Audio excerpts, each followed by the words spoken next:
Welcome to Founders Field Notes, the podcast where you can learn from founders how to become a founder. I'm founder and CEO of Klugonyx Group, Jason Klug. This week we have one of my favorite clients and kindest people I've ever worked with, Jarom Watts. I can't tell you how many times he's sent me handwritten thank yous and notes, and he's just such a friendly, great person to work with. And it was really nice to interview him and dig in a little deeper about him and how he got involved with easy-to-use products, and very pleased with the conversation we ended up having. It was very nice to connect with him at a deeper level. So Jarom is the director of sales, and he's the honorary founder of easy-to-use products. The way this went down for them is Kevin Taylor, who I met originally with Jarom, is an older gentleman that has a background and history of inventing all kinds of different products and ideas. And his ideas were in all different kinds of categories, and some of them in consistent categories, which you'll hear about us talk about. Jarom was really brought in early on as like this young blood, great sales personality to help drive and grow easy-to-use products into something bigger, whatever the next level of what it is today. So some of these ideas that Kevin Taylor and his son Michael created before Jarom are items like this brush and pen grip and the winter door mitt. So there are all kinds of interesting products, but he saw a problem and created a need. And a lot of these things he created from scratch on his own, just by working with factories and suppliers and kind of making prototypes in his own shop, which I just kind of love those kinds of stories where an inventor rolls up their sleeves and just kind of figures out how to make the first iterations of it, find resources and connect with various resources all over the place to figure out how to actually create and produce this thing. So when Jarom got to Easy to Use in 2018, it was actually soon after I met them, he kind of came in, Kevin just wanted someone more on the sales side of things. And Jarom has such like a positive, bright personality. It just seemed like a great fit. And I met them at SEMA, which is a automotive trade show, which is fun for me because I like cars so much. We just kind of saw them off in the corner presenting their products, and they had a couple of items like the pen holder, you'd attach to your sun visor where you keep your pens and stuff. That was a good idea. And then they had a windshield wiper thing for scraping windshields and whatnot. So that's what they had at the time. And when we connected with them, we met up finding out soon after that they were actually in Utah. So we met in person, and they brought an idea called the pill popper. So this is the first product we got to work on with them. And it's a pill reminder system. And the first one they brought to us was just so much different. So it was really fun to work with an inventor and then a salesperson with his background and then Kevin's background, and to kind of figure out the best product to make from something that Jarom knew he could sell and that Kevin thought was solving the problem that he originally envisioned. So you'll hear more about this product in the discussion. And the other fun thing is all the fun ideas that have spun out of this, where Jarom has been able to get creative and figuring out other ways to apply this push button like system that's used in the pill popper. So you'll see all those items in the episode, a lot of creative ideas there. Follow along with the product development process we worked in, and then also all the creative ideas that this inventor and Jarom have brought to market. Out of all the companies that I work with, I've seen Easy to Use at the biggest variety of trade shows. Yeah. You know what I mean? Because we met at SEMA. Yep. Auto show, right? And then I've seen you at the toy shows, right? Astra. Yeah, that's Are you going right. to do Toy Fair this year? No, we're not quite ready to jump into that space. Okay. We dipped our toe in by doing Astra and That's a good one we to deal with. we got some orders, but we realized we have to kind of double down on medical for now. And so we do mostly medical shows. Yeah. Well, let's talk about your products a little bit, because I'm a daily user still. Awesome. On the pill popper? Yeah, because I have ADHD, so I use it for my ADHD medication, right? And it's like that's one of the things with ADHD is forgetfulness. Mm-hmm. And I can't tell you how many times I've gone, I don't remember if I took it 10 minutes ago. Yep. And, it's easy to, now I just push the button. Yeah, and it's then such a great product. The satisfying reset at the end of the week. Absolutely. You're going to pop them back out. No, and I find that for myself, that it's the reward, I guess, that you get for the habit of saying, if I do this, I take my med, I get to pop the button. Yeah, let's see if we can get the audio of the... a little snapping in the click. It's very subtle. It's silicone buttons. And there we go. It's very satisfying. I know. It's interesting. Yeah. That's the number one word that people use as they pop those buttons. I never tell them, like, do you think that's satisfying? It's just like, hey, what do you think? And then that's what they say. This is a very satisfying pop. Yeah. So when I'd love to talk about that story because Klugonyx was a huge part of us even going down that path. So we met at SEMA, and at SEMA, it was you and Kevin. We actually met even before SEMA. I don't know if you remember. There was a local show here in Utah called Product Power Up. Oh, yeah, that's right. And we met there. Oh, yeah, And so when you guys came walking through SEMA, it was like, hey. I think I just snuck into that show, the Product Power Up. That was a while ago. They only ended up doing a couple of those. I thought it was a great local event, though. So we had first met there at Product Power Up. And then you guys saw us at SEMA, and that's right. We got talking some more, and then it was like, we should come in and talk about this product that we have and see what we can do. And initially our idea was we were going to try and, like, if you've seen a soda lid, like if you go to McDonald's or something and they have the buttons, like is this root beer, diet, whatever. That was our founder's vision, was we were going to have this kind of plastic. So like HDPE or... we're trying to figure out what kind of plastic we do. Basically, you just pop the button, but obviously there'd be some wear and tear to that. How long would it really last? Little thin plastic sandwich between. Or would it be the disposable play? Yeah, it would kind of be more of the disposable play that maybe it'll only last a few uses and be done. And we were really struggling to figure out how to kind of make that work. And I remember we were sitting in a meeting with you, and you're like, what about silicone? We do a lot of work with silicone with other companies, and we didn't have experience with silicone. We really didn't know much about it or how that would work, and it really transformed the whole rest of the journey. I mean, there were still some challenges we had to work through, and especially in figuring out the button design. But which is now, but the thing that's great about it is we've figured out the way the diaphragm works, the button itself, and the travel and all that stuff, to where now it's very repeatable. Yeah, and we repeated it over several different designs later, which was really awesome. And it was interesting because at the time, these silicone push buttons were popular in the toy space just by themselves. They were really kind of exploding right around the time we were working on this. Which is, kind of, you got the ability to kind of piggyback on that a little bit, which is great. It was good and bad timing. Bad timing in the sense that when we finally got our toy versions of the product to market, everyone was already burnt out on Pop-Its, and they're like, I don't want to pick up anymore. But I think it also validated, like, hey, there is a very big market of interest for this. And I think what we did right is, rather than just making it a button to pop for fun, we went more of kind of the educational route with it, to say, hey, this will help improve memory. We built in, letters and numbers and games to that would help promote kind of memory improvement stuff. Which you don't see as much. Like, most of them are just blank bubbles. Exactly. They're just colors and shapes and whatnot. So I think we're gonna find, like, that's still very much alive in my mind. It's still gonna happen.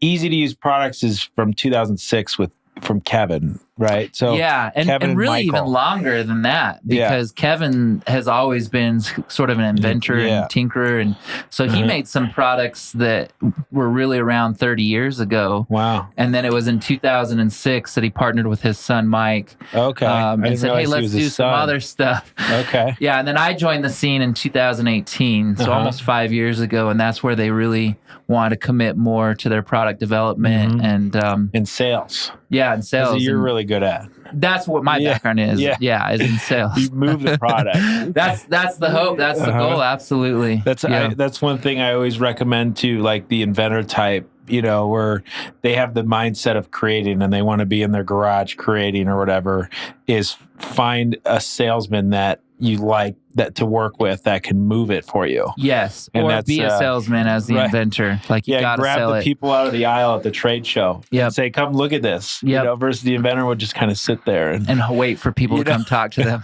Which, I mean, it's, it is what it is. It's the different types of personalities that you get in business, right? You kind of need a little bit of both. You need that inventor mindset, and then you need the reach out and grab sales mindset at the same time. So that's great. Well, and one thing we did that I think really helped shape the product too is we were doing trade shows at the time while we were developing it. And Klugonyx was helping us make prototypes. We were taking that to shows. I was selling like a product that wasn't even working yet. We were like, this is awesome. But the buttons don't pop. So you don't have a product yet. It's like, we're going to figure that out. But then we got more and more feedback from pharmacists like, hey, you only have one dose a day. You really need to have the ability to track more than that. And so we went back to the drawing board, added the extra dose buttons on there, reshaped everything. Yeah, which, is smart. And I remember when we were working through that and adding that, it was kind of neat because I remember we'd make a prototype and you'd come back with very valid feedback, and it was easy for us to then go, okay, yeah, we can do that. We can tweak that. Yeah. And there's simple tweaks to add, you know? So. And I know that was one of the questions that, I was kind of prepped with is what would my advice be to entrepreneurs? And it would be prototype and share as much as you can and get feedback. I know sometimes people get afraid of like sharing their idea. Oh, people want to steal my idea. Yeah. It's like to execute on an idea is really difficult. Right. And it's very unlikely that someone's just going to steal your idea when you're sharing it with them. I mean, ideas normally get stolen when you've already sold tens of thousands of them. Yes. You know what I mean? So make sure you protected yourself with patents or trademarks or whatever you can. Yeah. But it's going to be stolen by when people see it's been successful, they want to come in and kind of steal some of that market share from you. It's not going to be when you're just in the ideation phase. They don't want to take the risk. No, exactly. Pay for the tooling, pay for the development, pay for the IP, all that type of stuff. So I agree with that. And when I meet founders that are like, well, can't talk about this. I don't want anybody to know about this, and then no one knows about it until they launch, and then they find out there's 5 things wrong with it that could have been easily they could have tweaked. Absolutely. So going back to Kevin, with his brother Michael, the product son Michael. Yeah, no worries. So they had at that show, they had the pen clip and a few other products. What were some of those products that they had selling when I met you guys at SEMA before this product? So we did have a few automotive items, which is why we were at SEMA. It ended up not being a good show for us. But the pen grip was one of those items that Kevin made almost 30 years ago. Yeah. And the story there is he's an artist. He actually started it as a product that would hold his paintbrushes on his easel when he was painting. And then as they were selling that as a brush grip, is what they call it in the art space. They tried to branch it off into other areas. They made these visor clips for it. So you could like clip it to your visor in a truck. And they actually found that was a bigger and more successful space for the product in like truck stops and things like that. And so we had that. They added another one later they called the Dormant, which was kind of it had magnets in it, and it's a handle that like goes over your door handle in the winter, so you're not getting it iced over or snowed over. So you can like unlock your car a little easier. Okay, I remember that.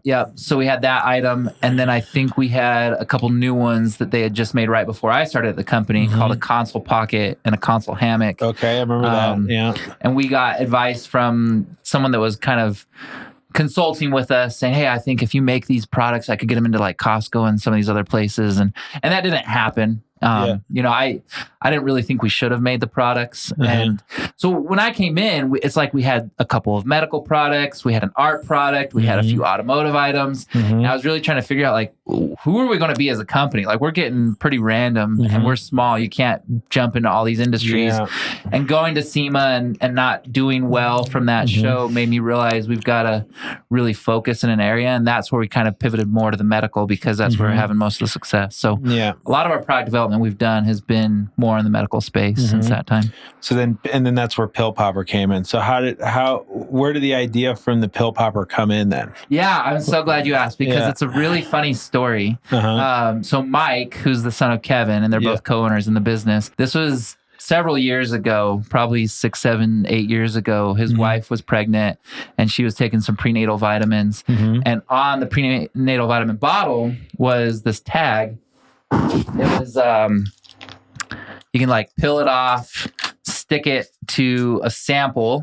So there would be like, let's say the prenatal company wanted to sample something else they had, or you'd see it a lot with like shampoo and they want to sample a new conditioner they have. And it's just a little sample pouch. They would stick that to this, throw the tag around the top of the bottle, and then it would be on there at retail. So she had this tag on there of some sample thing. And so he's looking at it. Mike's looking at this tag like, man, I wonder what we could do with this. And he had the idea. He went to his dad. He said, I would love to track, like, put some of these on, like, make this kind of tag and put it on my hangers in my closet so I could track like how many times I've worn a shirt. So it's like, like you don't want to wear a shirt once and then throw it in the wash, especially if you wear like an undergarment. And so his dad was like, that's a dumb idea. You just pick up the shirt and sniff it. Like, if it smells good, wear it. If it doesn't, throw it in the wash. And so, but he's like, maybe there's something else we could track. And then they said, well, what about like medications? Put this tag on something. So that's really where the idea started. They were actually going to use these tags from this other company, and like I said, use kind of the plastic sandwich between some postcard type paper and then put the tag on there. And then when we went to Klugonyx and you mentioned, hey, let's look at silicone, it became apparent that we could just build the whole thing, like the elastic and the buttons, all of it could just be one piece. And that was really game changing for us. Yeah, and I remember when we were exploring it, the challenges that we had to work through was the size, right? Yes, so because a pill bottle is only so big, and your tag can't be bigger than that. And then you have the bigger bottles. So the elasticity of this, we had to make sure one fits on the standard pill bottle, but also could go around the bigger ones or a vitamin bottle. Exactly. Speaking of that, we've actually stretched it over a peanut butter jar. Yeah. I mean, the silicone's incredible. Silicone's a great material. Like, it has a breaking point at some point, but it does a good job. It really does an incredible job. I wouldn't be surprised if those tags that you had, the ones with the stickies on it are made out of a silicone. I agree. So compression molded, but also working through the development of this, the things that we work through, which is like the dosages and the user experience of it, which I thought was like, I felt like we did a lot of good. I remember having a lot of good conversations about that, like figuring out, well, how should the buttons lay out? Should they go, 1, 2, 3, 4? Should they go in a circle like this? And that's where we ended up, right? Where it goes Monday, Tuesday, Wednesday, Thursday. And then also working in the dosages and making sure we had enough space for the dosages or like the dose buttons. I remember being like a very thoughtful process. Yeah, and it's hard because sometimes you get people that are seeing the product for the first time and are like, oh, this is dumb how you laid this out. And they don't see the hours and hours and hours of time that went into like why we made a deliberate decision. And part of that circle pattern came from we reconfigured the buttons to realize we could nest them in better by staggering them rather than just like making it more linear. And I think at the end of the day, it's an incredible product. It was like every time we solved a problem, a new one came up. Hey, we finally got the buttons working, but now if you press the pill popper against the back of the pill bottle, it might pop the buttons out. So we had to make the back thicker, but then it made it harder to pop the buttons. So we had to kind of flip it around and indent it down on the back side. Like all these things we did, it was every time we solved one thing, it's like, now we got to solve this new thing that came up. But I think we ultimately ended up with an incredible product. We still sell tons of them, and I think we're really at the beginning stages of it. People will continue to take medications, and some people may use pill boxes. That's their preference. But I say, what about all these medications that you can't put in a pill box? Right. Whether it's an inhaler, a liquid form medication, some kind of cream. There's definitely things out there that you can't put into a pill box, and our product solves for that. And I've even seen some interesting use cases where parents gave this to their teenage kid and said, hey, every time you put deodorant on, you get to pop the button. Like they literally put it on a stick of deodorant. And it's, for some people, the reward of doing the behavior they're supposed to do and getting to pop the button, it drives more of like, hey, I'll remember to put my deodorant on every day. It helps build the routine. Yes, exactly. Like that little subtle tweak of adding the numbers in the back 1 through 9 is kind of like a bridge of how you can use this for more than just taking medication. That's exactly what happened, because you told us, hey, if it's silicone, you can actually mold on both sides. Yeah. So I was like, well, why waste the back side? We put the numbers 1 through 9 because there's 9 buttons. It's like, hey, if somebody has a medication they need to take up to 8 in a day, like an ibuprofen, right? You shouldn't take more than 8 in a day. If you want to track that, you can flip it over to the back side and track that. But the bigger thing that came out of that, like you said, is it got me thinking, wow, what could we do with these buttons? People keep telling me. I would give them the pill popper to get feedback. Hey, take this home, put it on your medication, tell me. I'd follow up a week later. I'm like, so how'd it go? They're like, honestly, I just played with it. I mean, I love popping the buttons. Yeah, I fidget with it all the time. I use it as a fidgeter all the time. Yes, because it's not very loud, it's not annoying either. So that's nice. Yep. So you don't like a pen clicking. You don't annoy everybody that's around you. Right. And so we took that. And that's one of the things I'd mentioned for other entrepreneurs is like take feedback from people, run with it. You know, pivot where you can. Still stay focused, of course, but you know, if there's an overwhelming amount of feedback from people about something, there's something there. Yep. And so that's what we did. We went back to Klugonyx and said, hey, we want to like make this into a learning toy, make the buttons bigger. And we weren't really sure because we hadn't done it yet. Like we had this button design, it was a certain size, and we didn't know if we make this bigger, will it respond the same? So we tested it. It did. Yeah. And it was incredible. And that's where you have the memory popper. Yeah. So, and the memory popper, which you've used a lot, right? Yes. For your own learning Pi and stuff, right? Yeah. Yeah. So this is the big one. So you got two versions. So there's the big one. There's the smaller one we did first, where we encased it in plastic, made the buttons a little bigger, and then that went so well. I really want to get the alphabet on some buttons, and we did the really big one. I remember when we were working through this. This one is more similar construction to the original pill popper, right? Yeah. Where it has the plastic frame. Exactly. I like how we added the little button for spinning. Yep. So you put it on a solid surface, you can spin it. It's not exactly the same components of a fidget spinner where you can hold it in your hand and spin it, but it's to do and fidget with, you know. Exactly. And then the use case of this, what are the different ways you've used this? Yeah, because we put the numbers on there, you could play a variety of math games, guessing games. You know, one of the most simple games with it is you think about when kids play guess a number 1 through 10. You know, if they're like, I'm thinking of a number, what's to say they didn't change it? Or they're holding it behind their back, who's to say they didn't change the number behind their back? But you pop a button, you can't.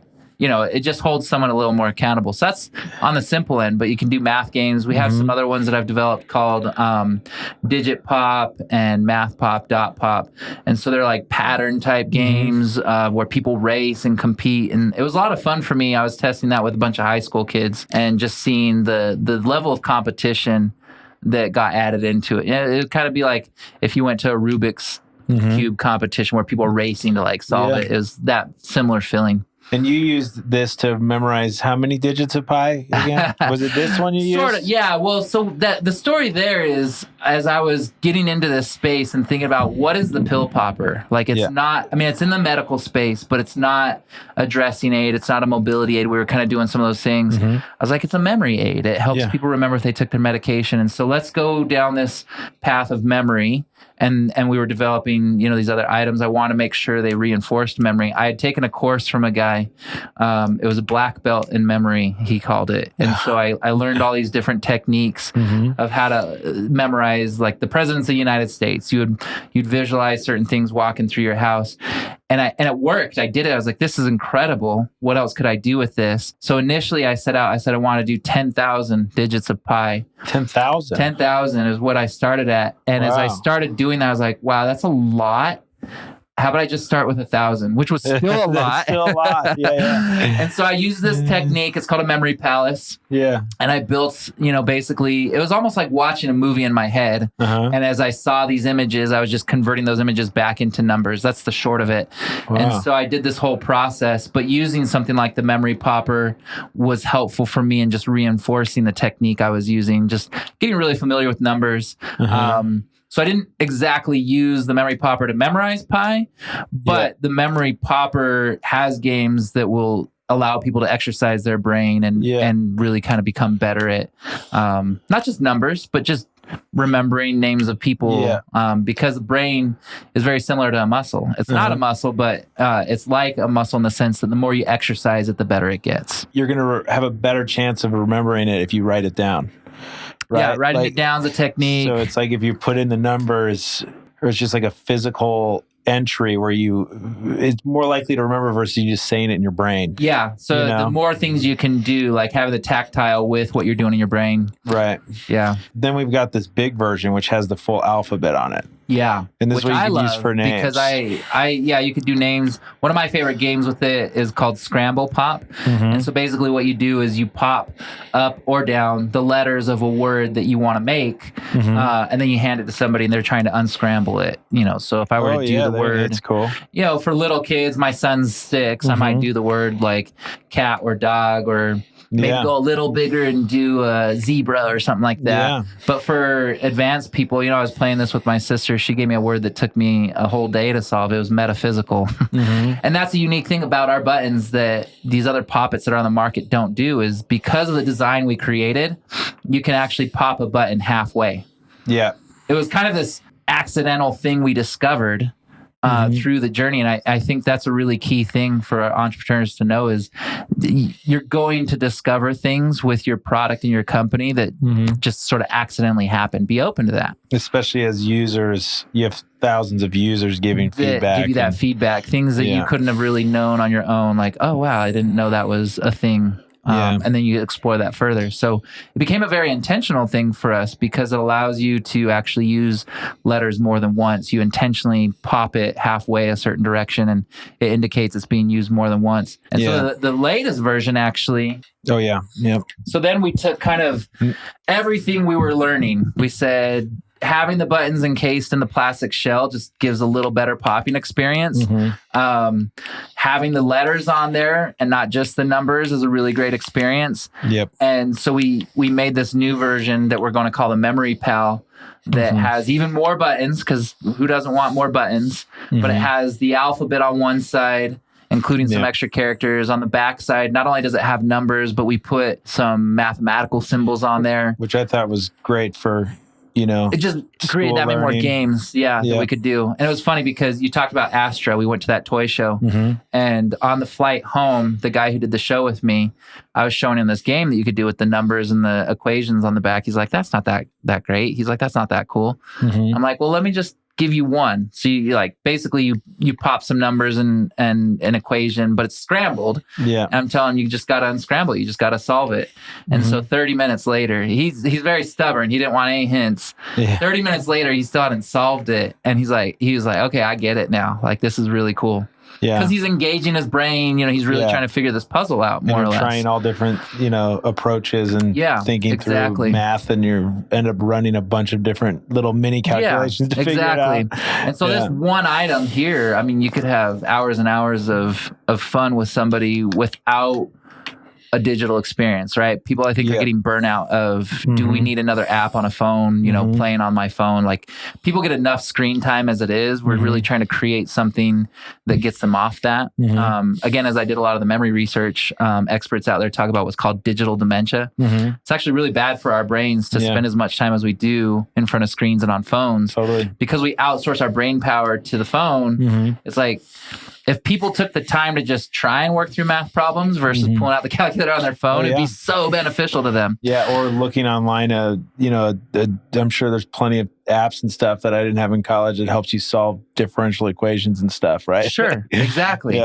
But it's really good for your brain. And not to say we shouldn't use those resources. I think it's just finding a balance and saying, you gotta hey, take it offline every once in a while. Use your brain to just remember people that you might have met, what their name was. I see this as being something you keep next to when you're, in the library doing math homework, you'd keep something like this next to you and work through problems with, for example.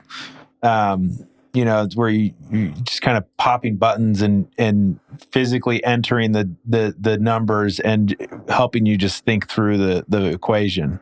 Right. Just to kind of break it up for your mind and look at it maybe from a different angle.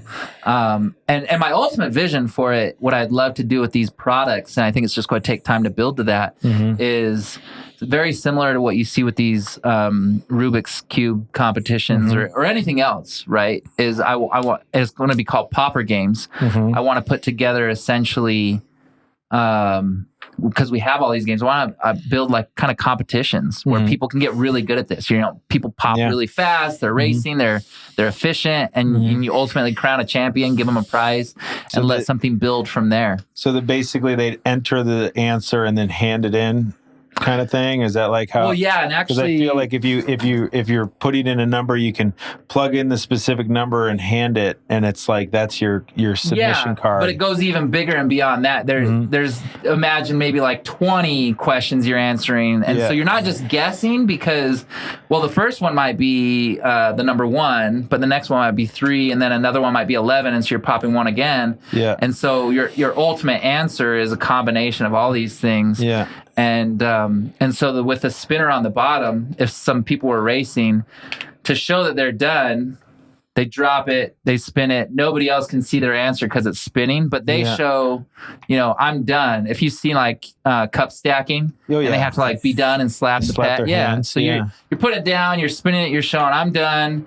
People can't see their answer, but they've indicated they're done. And when it's all said and done, speed is a tiebreaker, but accuracy always wins. Oh yeah. So if somebody is just like guessing and like, oh, I'm the fastest. Well, if you're wrong, even by 1, the person who's 100% right is going to beat you. Yeah. So it's more than just speed. It's the but you can't go too slow because if somebody's really good and they're 100% right and the fastest, that's who's going to win. Yeah. So that's kind of the concept behind it. It's been, like I said, super fun for me to watch because I like even at Astra. Yeah. The day before everyone was walking the floor at the show, we got invited to this event where a lot of these companies a lot of these store owners of game stores came in and they were trying different products at tables. They'd come over to our table and their initial thought was, oh, this is just like Pop-Its. Yeah. Like that's what people see. Oh, it's like Pop-Its. Yeah. And then we show them the games. We play Popper games. They're like, this is not like Pop-Its. This is very different. And so I think it's just being able to find, like, how do we market that in a way that people can see, oh, this isn't just another Pop-It. There's something more to this. And like I said, it will take some time to put that together as we're right now still very focused on our medical product growth. Yeah, let's talk about the medical side. Yeah, because I love these items. I like think the game awesome. Because I'm big in the toy space, and it's like yeah, me too. Obviously, which it's because it's like no one's pissed off to sell toys or in a grumpy mood, right? You know what I mean? Like everybody enjoys, being a kid again, so that's always like a fun and desirable industry. But the medical industry, the difference, I mean, it's not that, It's very different. But it like obviously there's money in it and stuff like that. Doesn't matter what age you are, there's a need for medical stuff. But so talk about the medical side, like where's that at? Most of our target market there is the senior space. Because a lot of the items are assisting people with, getting their socks on, And I haven't seen these. Do you have them on you? I don't have them here. Yeah. These weren't things that we necessarily had worked with Klugonyx on the design and development These are like Kevin's probably having his brain for 30 years type stuff. Yeah. Well, and I came in and worked with Kevin on something. And because he's a machinist and he's just got a lot of background in kind of mold making as well. And we have a machinist that would help us make the mold when we were ready. So we had a kind of a process in place for that. So I've seen the hammocks.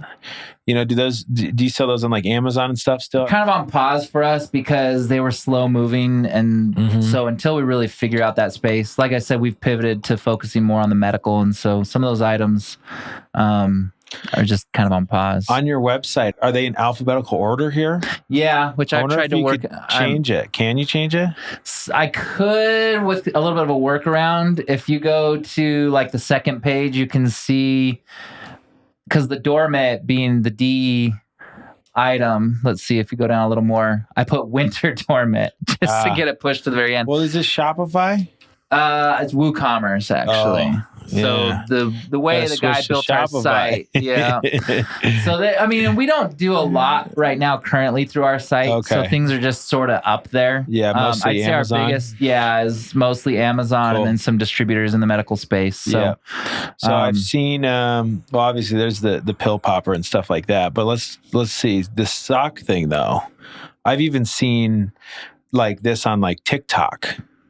Yeah. Is that yours the one that I see Ours on TikTok? Isn't the one on TikTok, but I've seen it where they hold your socks so you just push your foot into it. Yep. And it makes it easy. You don't have to bend over and stuff like that. Yeah.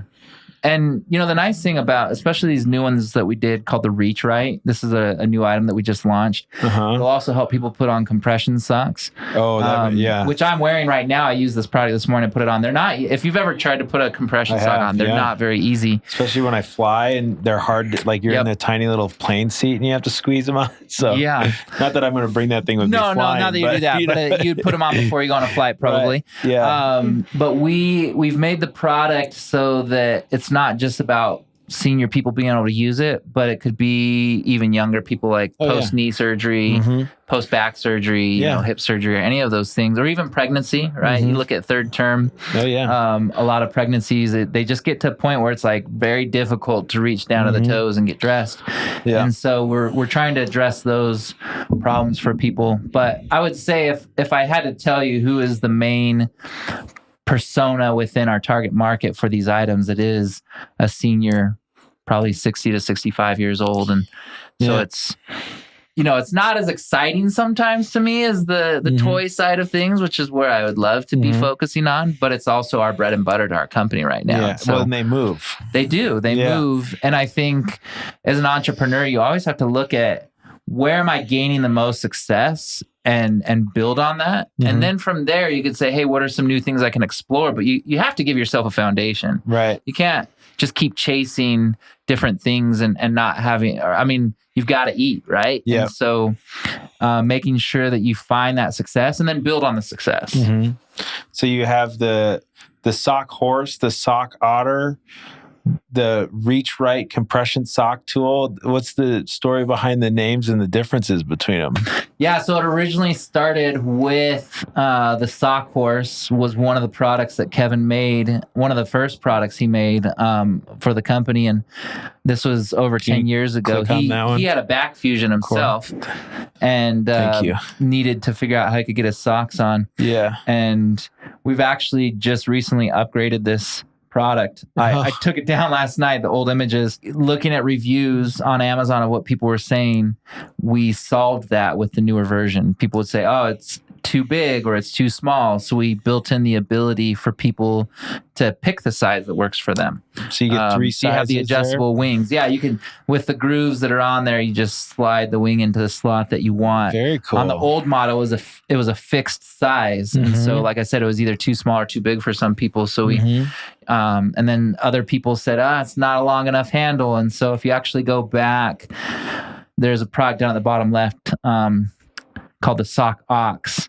And we solved for that. We made, going back to your other question about the names, it's like, well, he already picked sock horse.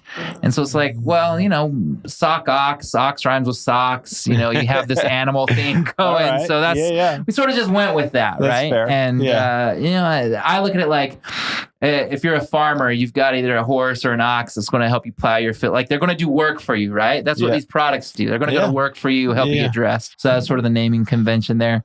And then on the Reach Rights, we wanted to pick a name that sort of indicated what it's helping people do. Like, don't break your back trying to get down to your toes. Like, reach right, reach in a better way. And that's what these products do. Putting pants on and everything. Oh yeah. Picking clothes up off the floor. Yeah. It's got the shoehorn. It helps remove socks. So it's a 4-in-1 dressing tool. It's very fun for me to demo as I go to trade shows. Taking your socks off and stuff.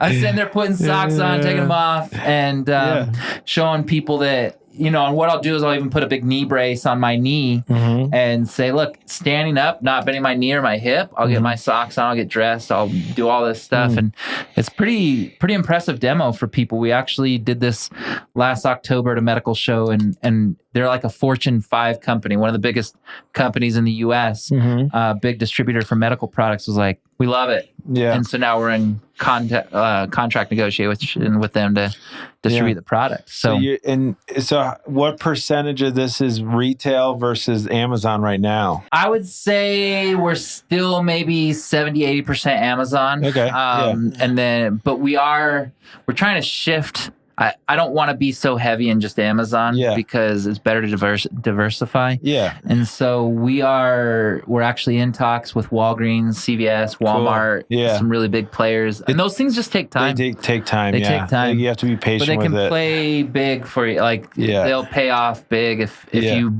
just stick with it And the good thing is you don't have to rely on those deals to keep momentum with Amazon and online sales, which is great. Yeah, and it helps diversify some of the sales. So what helped, though, is showing the demand, like being able to go to these retailers and say, look, here's how many units I've sold on Amazon. There is demand for this product, and it's less risky for them. And so I think versus as an entrepreneur, you have to figure out how to show proven sales. And we were talking about Shark Tank earlier, right? Every shark's going to ask, what are your sales? Right. We want to, like, your idea could be great, but show me. Ask the same thing. They do. They want to know that what you've made is going to sell. Yeah. So the cup holder, that was something he had for a bit, right? That was something he had. No, actually, that's an item that we developed since I've been at the company. Really? One of the first ones, but well, I do remember it early on. There's another one called a Walker coaster. That was one of the first products they made. Okay, it's kind of an alternative to tennis ball. So on the bottom, yeah, it was back. Yeah, right there. So mobility walker coasters. And they're a bright yellow. We actually call it tennis ball yellow. And it's still one of our number one selling items. So this is really the product that started the company in 2006 when Mike and Kevin came together. That's funny that I like that you chose that color. Or they chose that.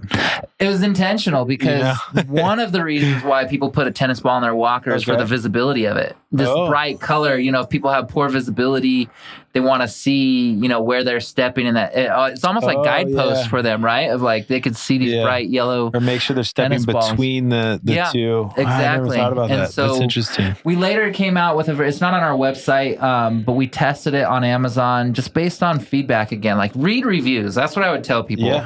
Read reviews from people because they'll tell you so much. People are like, I love the product. I don't love the bright color. So we tested a gray version, and we actually now, on Amazon at least, sell more gray than yellow.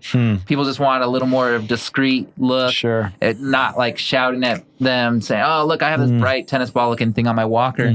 And so that was something that was really good for us, was because all it was a color change. Didn't have to change the product at all. It was literally just injecting a gray instead of a yellow for that cone. And so most of these products are made, aren't they made up in Logan, right? In Ogden. So we're up in Ogden, yeah. And one of the companies we use that does a lot of our stuff makes a lot of parts for Lifetime products and all that. And so good injection molding. And, like, find good partners to work with.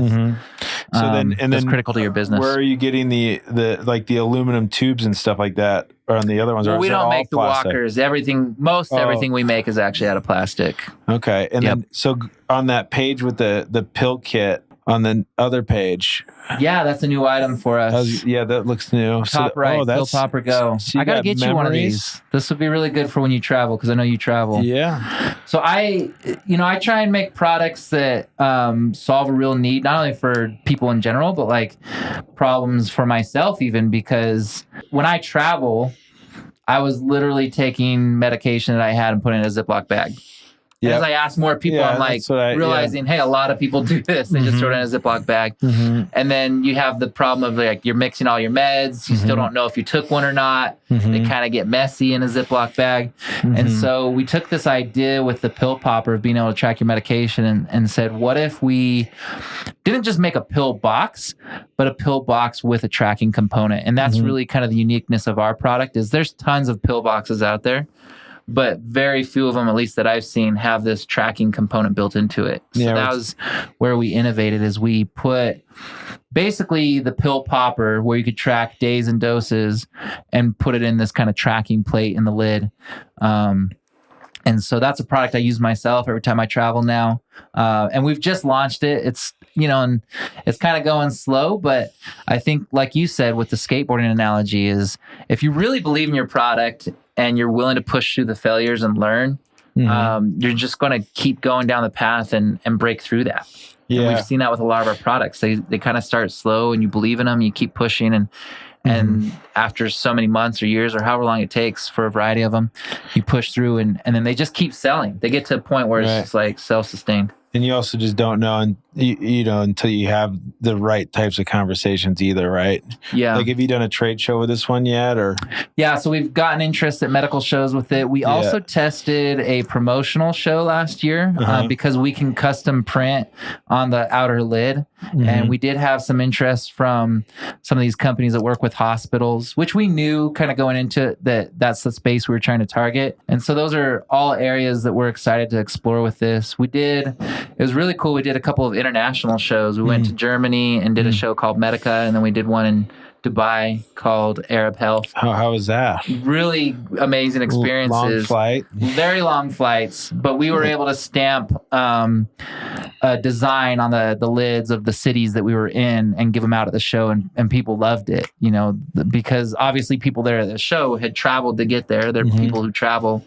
And again, talking to them, a lot of them were doing the whole throw it in a Ziploc bag. Yeah, that's great. So then what's next? Like, you have stuff coming up outside of this, or continuing to invent? I'm sure Kevin still has tons of ideas. Always. Yeah, always. And sometimes the challenge is trying to know before you get too far into a project, is this one we should invent? Right. And I think that's where prototyping is so important, to say, hey, can we make a prototype that works at least enough, and validate it with enough people before we just like go make something and then hope that we can sell it. Totally. So sometimes I have to be the one to kind of say, hey, I know you want to invent something, but I'm going to have to sell it. So before we get too far into this, let me go start kind of putting it out there with people and seeing, is this something we can do? We are developing a few more things kind of in this medical space. And then, like I said, with the memory line of items, we have the products, but it's a matter of like figuring out the marketing piece behind it now to show how ours is unique from the poppets that are out there on the market. Really, we've done so, for the size of company we are, we have created a lot of products in the last 4 years. And now it's like, all right, let's just pause on some of that and really go out and sell what we've got. So I think we're shifting, at least right now, to more of a focus on sales and marketing and not as heavy on the product development like we've done the last 3 or 4 years. That's a common cycle though too. I've seen where, you know, we'll have clients that are they make a few things and then they kind of pause in the development, but they're out generating sales and revenue with those existing items as they're moving and grooving on the sales side of things, and they're getting ideas, and those ideas stack up from various conversations, and they come back and it's time to add another one. So it's until you have massive budgets and stuff like that where you can be consistently pumping stuff out, it's, you know, it's the smart way to go. It really is. And we had to do it because when I came in the medical space, we had 2 products. And a lot of companies like, hey, I love your product, but you just don't have enough of an offering for me to want to pick you up. And you hear this a lot. They'll call you a single SKU company or you know, just don't have enough SKUs. And so we now in the medical space alone have more than 10, which over a broad category. Like the mobility, the dressing, the pill popper stuff. And so it made us a lot more legitimate with these bigger companies that we're now knocking on the door with. So talk to me about some of these, the field notes we call them. What are some leave behind notes you'd tell other entrepreneurs and, you know? I was giving that a lot of thought, and I would say it fits very well with your skateboarding analogy of, obviously, you know, if you're skateboarding and you're risking potentially breaking bone, like you're doing it because you love it. That's what got you into skateboarding, I'm sure. And I would say for people, there's a lot of ways to make money. If you're just like in it to make money, I don't know if that's enough always to like pull you through as an entrepreneur with some of the failures you're going to see, right? And that passion doesn't have to be in the product. It could be in a variety of things, but like you got to love what you do, because that's going to pull you through some of those days where you just don't want to show up and keep doing it.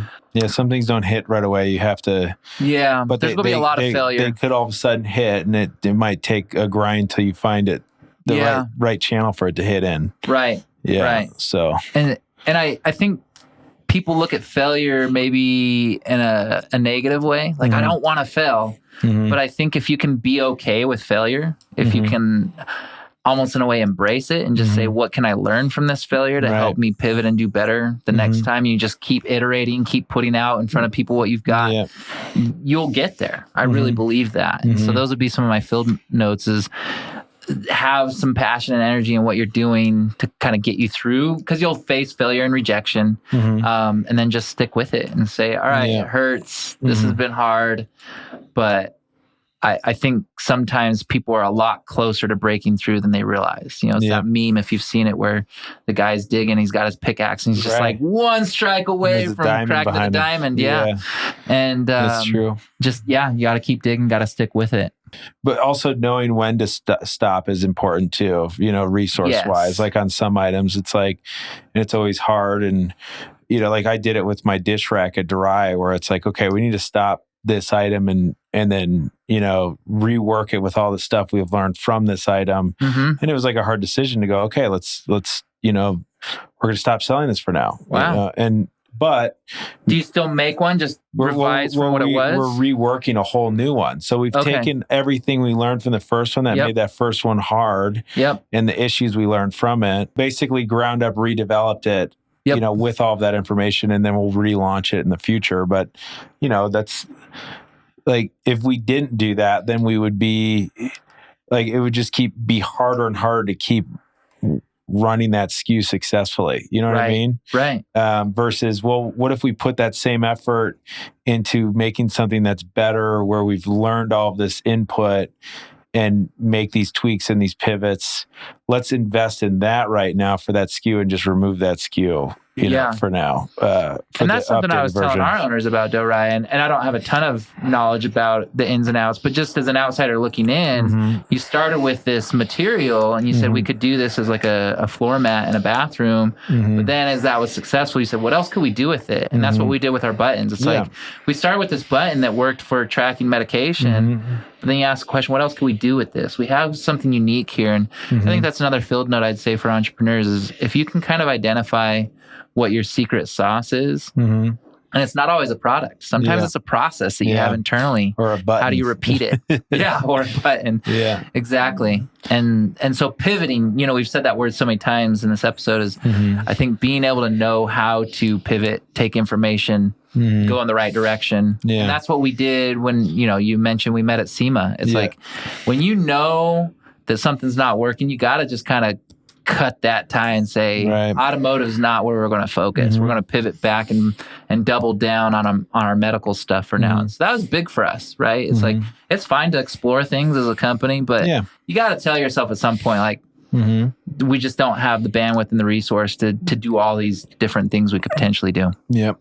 So that's great. Well, very fun. I'm glad we did this. Thanks for having me over. All right, there it is. Jarom Watts, creative and high energy and very friendly salesperson that I would buy anything from. It was neat to hear about things that I didn't know were true about his record-sized bubbles and the ability to learn 1,000 numbers in pi using his memory button product that he's made is pretty impressive. So I like that he literally leans into what he's created and selling and is such a believer that he uses it for his own purpose. And I think that is a huge thing, for anybody selling a product, is to really become passionate about it and lean into it and use it on a daily basis, so you can really, speak to the customer and understand what they need, because you've used it in so many different ways. You understand it at the level that they might understand it or need it. I really liked his point and absolutely agree with, because I've seen this in the past with other businesses. If you're a salesperson, partner with an inventor. If you're an inventor, partner with a salesperson. If you could do both, amazing.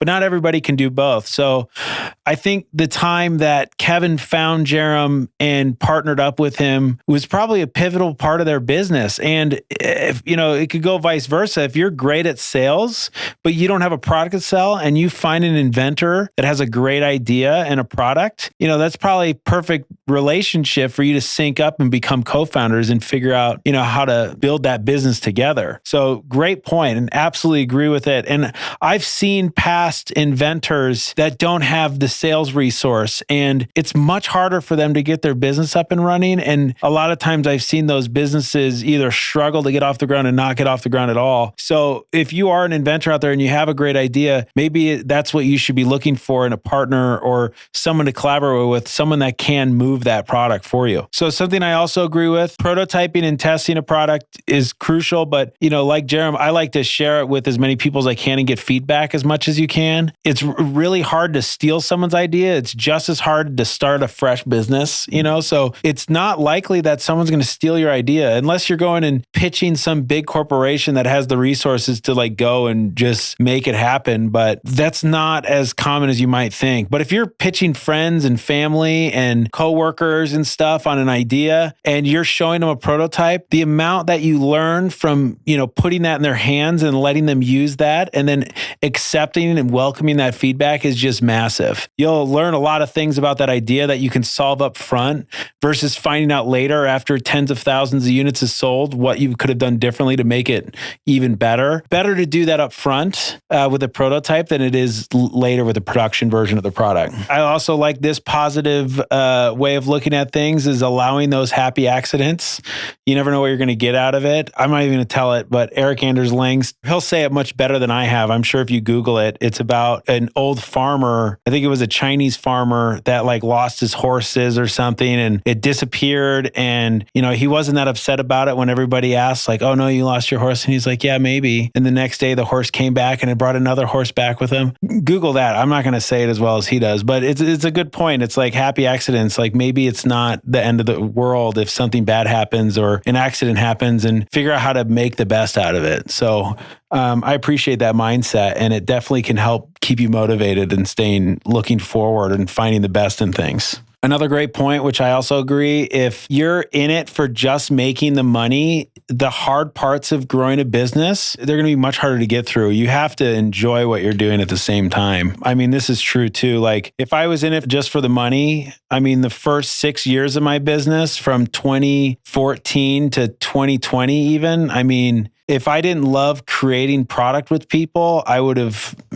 have been really hard to keep going through that. So I 100% agree with that. You do have to enjoy what you're doing. The money is a byproduct of it. And I feel like if you love it more, the more opportunity you have to generate more wealth with it. So yeah, if you're doing it just for the money, find other ways to motivate yourself through it then is most likely going to be very difficult when things get tough, because things do get tough. All right. We hope you found these field notes helpful and useful in your building of your business, being a founder. Once again, I really enjoyed speaking with Jarom. He's such a positive, kind person. And, we need more Jaroms in the world. I feel like it would make it such a better place. So I appreciate him coming on. Also, if you're working on a project and you're making something, a consumer product, reach out to us. We'd love to help you build it. We can help you design, engineer it, prototype it, manufacture it, and help you manage all that stuff throughout the way so you could focus on the other sides of the business, like the marketing and the selling. We'll help you build it in the back end and set you up for long-term success.